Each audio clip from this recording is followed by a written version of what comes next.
The WNBA has entered its most electric era in decades, with sold-out arenas, record-breaking viewership, and rivalries fierce enough to dominate headlines. Yet behind the glitter of this newfound fame, turmoil simmers beneath the surface. The Indiana Fever, the league's most talked-about franchise, find themselves at the center of it all. Their young superstar Caitlin Clark has become both the face and the flashpoint of the WNBA, adored by fans, dissected by critics, and caught in the storm of internal strife that threatens to tear her team apart.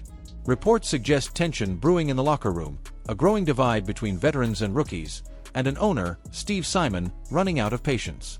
But now, in a move that could reshape the league itself, whispers are circulating about a call made to one woman who could change everything. Cheryl Miller, the original queen of women's basketball, the woman who built the game before it was even a business. For Steve Simon, this is no ordinary decision. Known for his loyalty and business acumen, Simon has stood by his team through ups and downs, investing heavily in talent and marketing. But what he's witnessing this season has left him restless. The Fever were supposed to be the WNBA's crown jewel, the team that symbolized the sport's future. Instead, they've become a headline factory, their every misstep amplified on social media.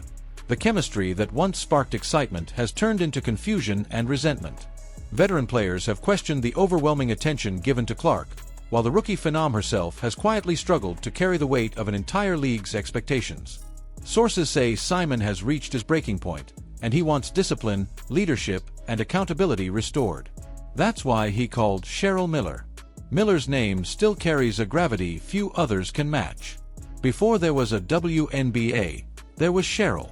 She dominated at USC, turned her brother Reggie into a household name, and became the face of women's basketball when few cared to watch.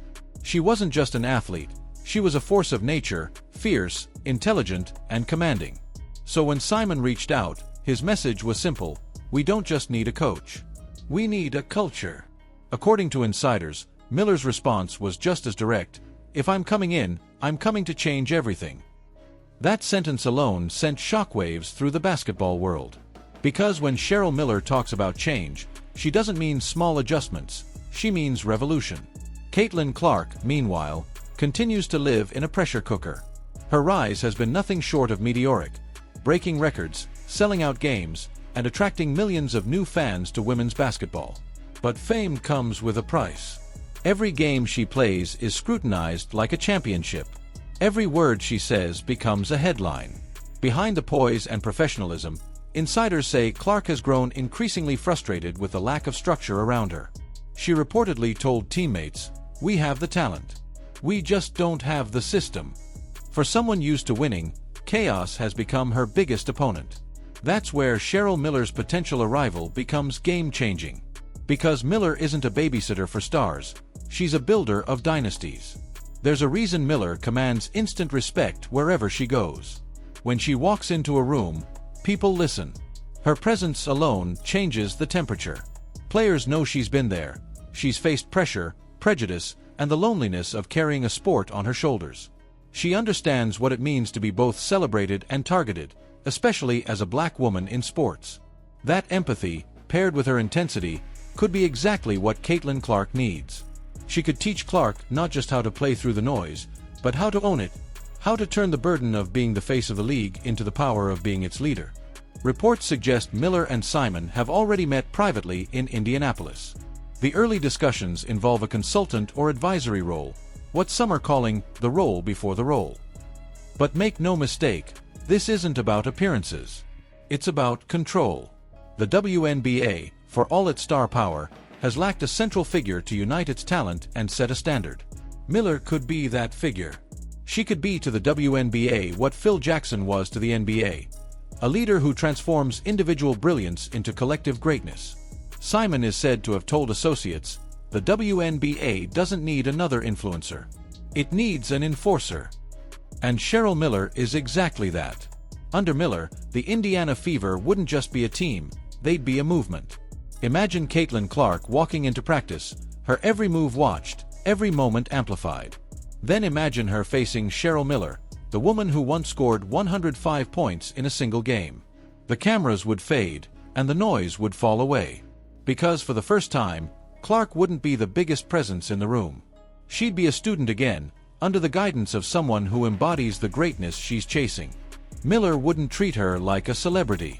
She'd treat her like a project, a legacy in progress. And that might be exactly what Clark needs to reach her full potential. Simon's vision reportedly goes beyond one team. If Miller succeeds, she could help rebuild the entire WNBA's coaching and mentorship system. Imagine a league where legends like Lisa Leslie, Dawn Staley, and Tina Thompson return to guide the next generation, all under Miller's blueprint. That's the kind of systemic change that could transform the league from an entertainment product into a sports institution. Miller has the credibility to make it happen. She's not chasing fame or a paycheck. She's chasing excellence, something the WNBA desperately needs as it battles to balance celebrity culture with championship culture. For Steve Simon, this move isn't just about salvaging a season, it's about saving a legacy. For Caitlin Clark, it could be career-defining. The pressure she carries now is unsustainable. The spotlight that once felt empowering has become blinding. But under Miller's mentorship, that pressure could evolve into purpose. Clark could go from being the WNBA's biggest story to its strongest symbol, a true champion shaped by the greatest to ever do it. Cheryl Miller doesn't tolerate drama, she replaces it with direction. She wouldn't let the locker room divide dictate headlines.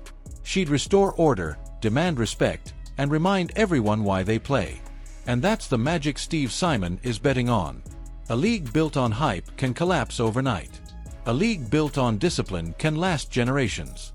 Cheryl Miller understands that better than anyone. Her return would symbolize something bigger than basketball. It would mark a return to authenticity, toughness, and love for the game. In a time when too many players chase clout, Miller stands for craft. In a time when everyone wants attention, she commands admiration. If she takes the job, the WNBA will never be the same again. So now, the question lingers over the league. Will Cheryl Miller step back into the spotlight she helped create? Will she guide Caitlin Clark into becoming the legend she's destined to be? And will the Indiana Fever rise from the ashes under her command?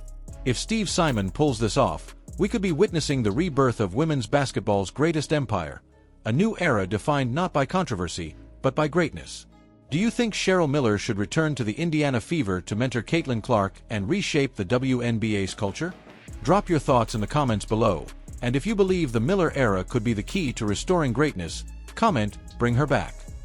Don't forget to like, share, and subscribe for more behind-the-scenes stories and breaking developments from the world of women's basketball.